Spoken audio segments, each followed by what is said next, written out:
Okay, what does active range of motion give us? What's that going to tell us?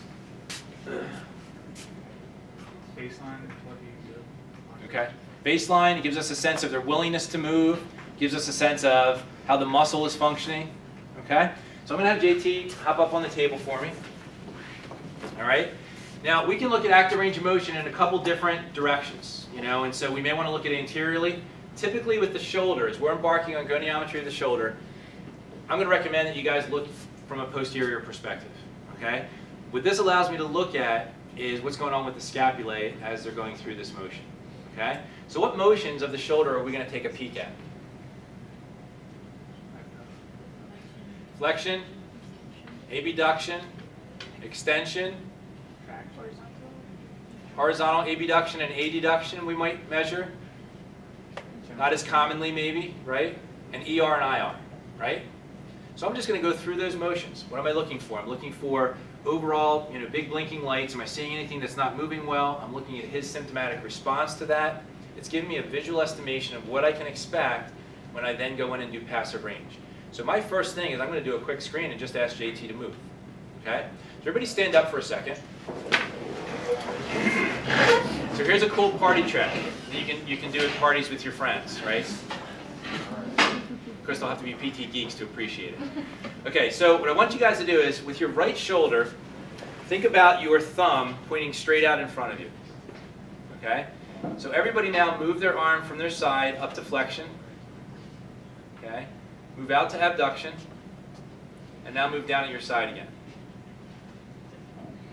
So what just happened?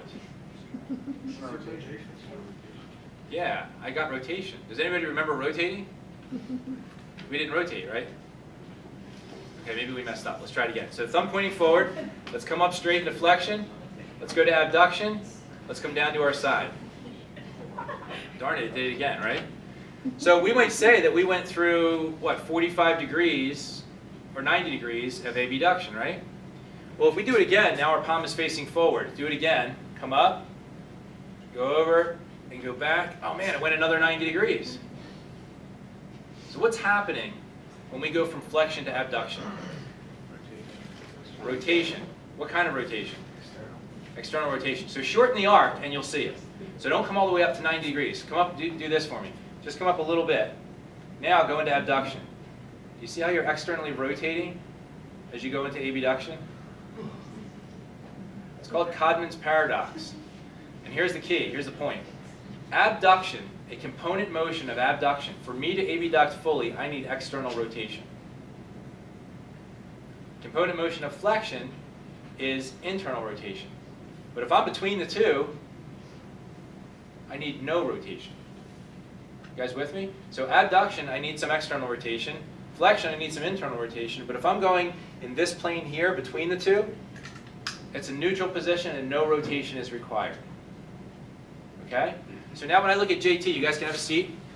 When I look at his active range of motion, I'm going to look bilateral because I want to compare side to side.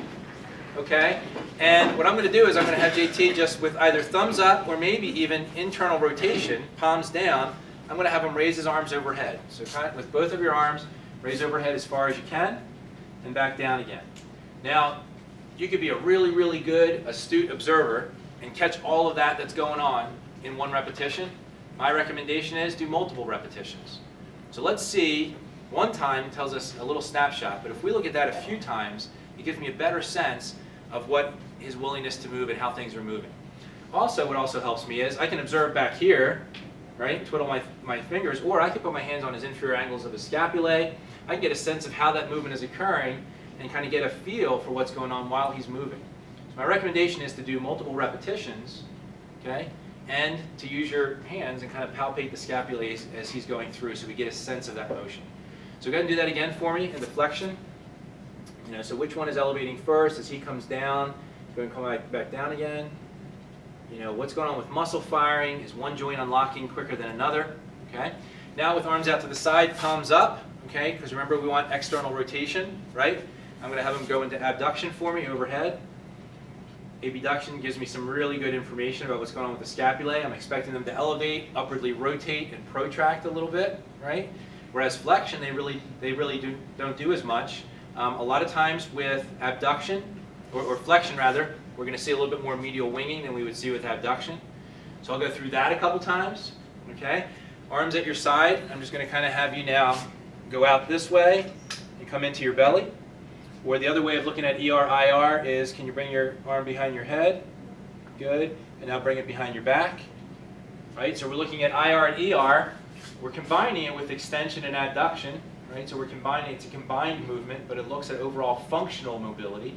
Back of the head is important for brushing your hair, important for putting a belt on or putting your bra on. Right? Okay, so we look at ER-IR, flexion, abduction, and we might look at extension as well. So I might have him elbow bent or elbow extended. Flexed, right? So I put the biceps on slack, and I might just have him go into shoulder extension for me. Because I don't want the biceps influencing his shoulder extension, right? So I flex the elbow. Okay, so we go through that quick range of motion. I now have a sense of what this patient can do, where his symptoms are. I've looked at the scapulae moving in those directions. Okay? In this position for the shoulder, I would then begin to get my goniometer out, and I would get some active range of motion measurements on that. I would try to quantify those motions. Okay? The real hardcore measurements are going to come next, and that's what we'll do next time, is we're going to get him lying on his back, and we're going to go through passive range of motion. Okay? So I think we'll end at that. Thanks, JT. We'll bring you up next time to finish that.